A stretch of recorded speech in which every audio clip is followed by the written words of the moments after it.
प्रश्न 28 नंबर। ए ने एक साइकिल बी को 20% लाभ पर बेचा तथा बी ने सी को 25% लाभ पर बेचा। यदि सी ने उसके लिए 1500 रुपए दिए हो तो ए ने उसे कितने में खरीदा था। तो कोई भी क्वेश्चन बनाने से पहले अगर जो चीज निकालना रहता है उसको एक्स मानते हैं। तो माना कि ए ने 100 रुपया में खरीदा था। कितना में खरीदा था? 100 रुपया में खरीदा था। 100 रुपया में खरीदा था। ए ने कितना में खरीदा था? 100 रुपया में खरीदा था। मान लिए कि ए ने 100 रुपया में खरीदा था। अब देखिए, ए ने एक साइकिल बी को 20% लाभ पर बेचा। तो चलिए शुरू करते हैं।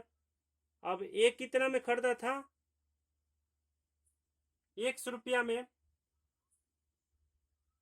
तो 100 रुपया का 20%, देखिए 20% लाभ है तो 100 + 20 होगा। हानि रहता तो 100 - हानि होता। तो 20% लाभ है तो 100 में 20 को जोड़ेंगे कितना होगा? 120/100। आया समझ में? फिर गुना।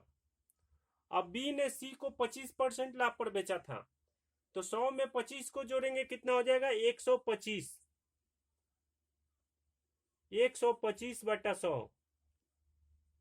कह रहा है कि यदि सी ने उसके लिए 1500 रुपया दिए हो तो बराबर में कितना हो जाएगा? 1500। आया समझ में?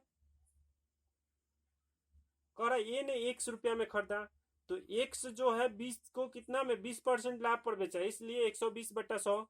मतलब जब लाभ होगा तो 100 प्लस, हानि होगा तो 100 माइनस। और फिर बी ने सी को 25% लाभ पर बेचा यानी 100 + 25, 125/100। और सी कितना रुपया दिया? 1500 रुपया में खरीदा। सी कितना रुपया में खरीदा? 1500 रुपया में। तो बराबर में 1500। अब चलिए इसको काटते हैं। पहले एक्स का मान निकाल लें। एक्स बराबर क्या हो जाएगा? एक्स बराबर में 1500 तो होगा ही। फिर क्रॉस मल्टीप्लाई क्या करेंगे? क्रॉस मल्टीप्लाई करेंगे।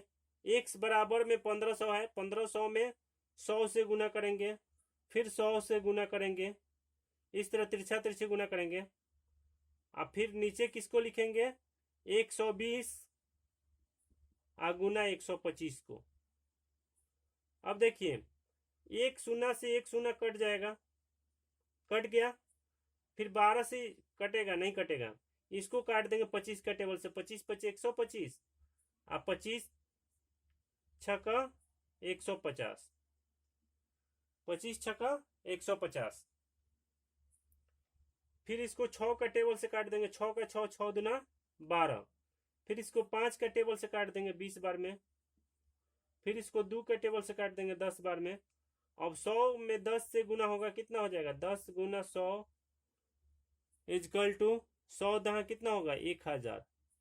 1000 रुपया में कौन खरीदा था? ए ने खरीदा था। यह आंसर हो गया 1000 रुपया। आंसर कितना हुआ? 1000 रुपया हुआ। 100 में 10 से गुना करेंगे 1000। चले इसको फिर से समझाते हैं।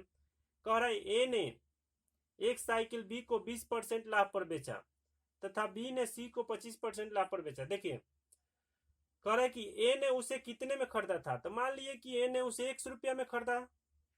ए ने उसे कितना रुपया में खरीदा? 100 रुपया में खरीदा। 100 रुपया में खरीदा था। मान लिए कि ए ने उसे 100 रुपया में खरीदा था। अब देखिए, एक्स का अब ए क्या किया? 20% लाभ पर बी को बेच दिया। ये जो है जितना में खरीदा था उसका 20% लाभ लेकर बी को बेच दिया। तो जब लाभ होगा तो 100 में 20 को जोड़ेंगे। तो 100 में 20 को जोड़ेंगे 120 और नीचे 100 हो जाएगा। फिर कह रहा है बी ने सी को 25% लाभ पर बेच दिया। तो 100 में 25 को जोड़ेंगे कितना होगा? 125/100। फिर बराबर में 80 ने कितना पैसा दिया उसको खरीदने में? 1500 रुपया दिया। तो 1500 बराबर में हो जाएगा। फिर एक्स बराबर, एक्स का मान निकालना है क्योंकि निकालना है कि ए कितना में खरीदा था।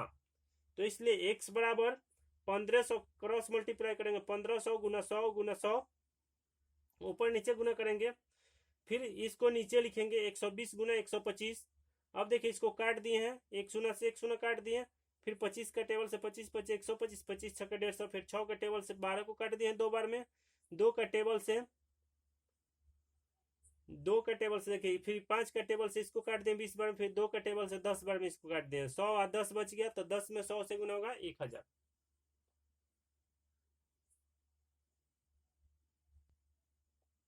चलिए 29 नंबर प्रश्न, मनोज ने कोई वस्तु उसके मौलिक मूल्य के 20% छूट पर खरीदा, वह उस वस्तु को 616 रुपया में बेचकर 10% का लाभ प्राप्त करता है, वस्तु का मौलिक मूल्य क्या है? तो देखिए सब प्रश्न में एक ही कॉमन रहता है कि जो चीज निकालना हो उसको एक्स मानना है। अगर कोई भी सवाल आपको बनाना है तो जो चीज निकालना हो उसको एक्स मानना ही पड़ेगा। तो चलिए शुरू करते हैं क्वेश्चन को। देखिए वस्तु का मौलिक मूल्य पूछ रहा है, क्या पूछ रहा है? वस्तु का मौलिक मूल्य। तो हम वस्तु का मौलिक मूल्य एक्स मान ले रहे हैं। वस्तु का मौलिक मूल्य कितना है? मौलिक मूल्य को हम एक्स मान लिए। जिस चीज को निकालना हो उसको एक्स मानना ही पड़ेगा, तभी वह सवाल बनेगा। तो वस्तु का मौलिक मूल्य कितना मान लिया? हम एक्स मान लिए।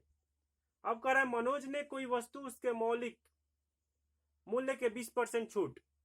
छूट मतलब क्या? कमी। छूट मतलब क्या होगा? कमी, डिस्काउंट। तो 100 माइनस करेंगे,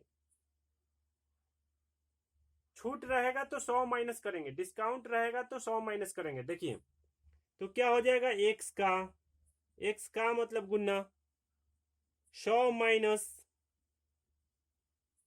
कितना परसेंट छूट है? 20% बटा 100,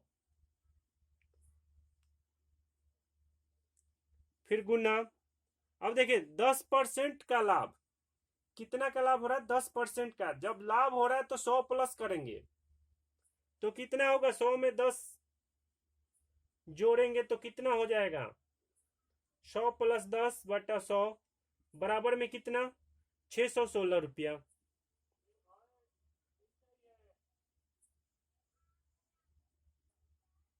इसके बाद क्या करेंगे?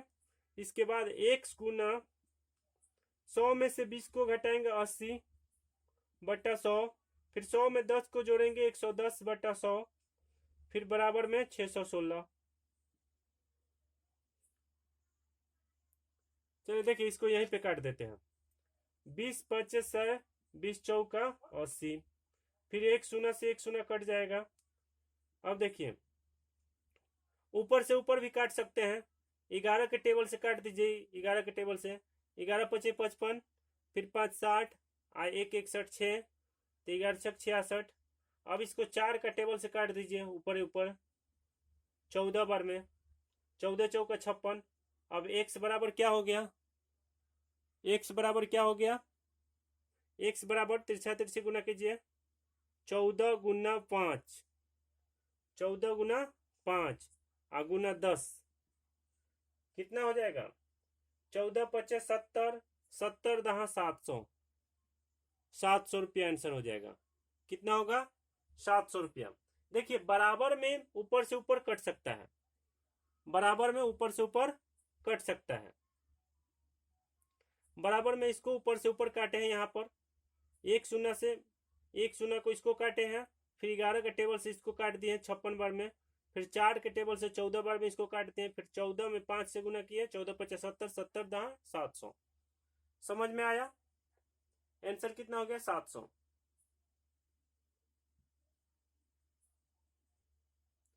प्रश्न 30 नंबर, गीता ने एक थैला अंकित मूल्य के 20% बट्टे के 10% बट्टे पर खरीदा।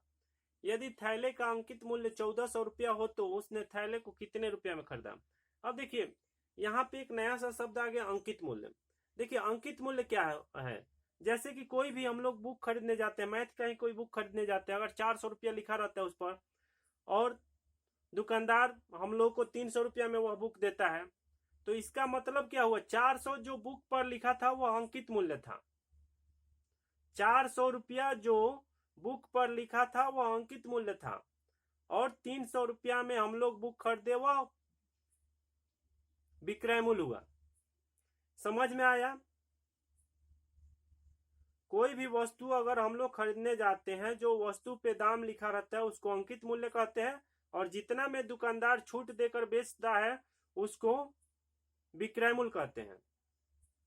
तो चलिए, कभी भी डिस्काउंट अंकित मूल्य पर मिलता है, जो वस्तु पे दाम लिखा रहता है वही अंकित मूल्य होता है। तो हम लोग भी अंकित मूल्य पर ही डिस्काउंट देंगे। देखिए क्या निकालना है, थैले को कितने में खरीदा, तो इसका पहले बट्टा डिस्काउंट निकाल दे रहे हैं, तुरंत आ जाएगा। बहुत ही आसान सा सवाल है। 1400 का 1400 का कितना हो जाएगा, आप लोग को बता चुके हैं कि जब डिस्काउंट होगा तो 100 माइनस करेंगे, क्योंकि ये हानि होता है डिस्काउंट। देखिए 100 में से 20 को घटाएंगे, कितना होगा 80। 100 माइनस 20 बटा 100, फिर गुना 100 माइनस 10 अब बटा में 100। आया समझ में? तो कितना हो जाएगा 1400 गुना 100 में से 20 को घटाएंगे 80 बटा 100, फिर गुना 100 में से 10 को घटाएंगे 90 बटा 100। इसको काट देंगे, आंसर आ जाएगा। 2 शून्य से 2 शून्य तो कट गया, फिर 2 शून्य से 2 शून्य कट गया। अब कितना बच गया, बच गया हम लोग का 14 गुने 8 गुने 9, यही बच गया 14 गुने 8 गुने 9। तो 9 में 8 से गुना करेंगे, कितना होगा 72 होगा, 72। अब 72 में 14 से गुना कर लेंगे, 14 दूना 28 के 8 हासिल 2, 14 से 98 2 100, कितना हो गया 1008 रुपया। 1008 रुपया आंसर कितना हो गया 1008 रुपया। समझ में आया? जब भी डिस्काउंट देना हो तो अंकित मूल्य पर ही डिस्काउंट मिलता है। अगर दुकान में हम लोग जाएंगे तो कभी भी दुकानदार जो बुक पे दाम लिखा रहता है उसी पे डिस्काउंट देता है, और जितना में बेचता है वह कहता है कि हम इतना में बेचे, मतलब उसका विक्रय मूल्य हुआ। तो समझ में आया? समझ में आया? उम्मीद है कि समझ में आ गया हो। मेरे चैनल को सब्सक्राइब कर दीजिएगा और ज़्यादा से ज़्यादा इस वीडियो को शेयर कीजिएगा और थोड़ा लाइक कर दीजिएगा, इसको ज़्यादा से ज़्यादा लाइक कीजिए।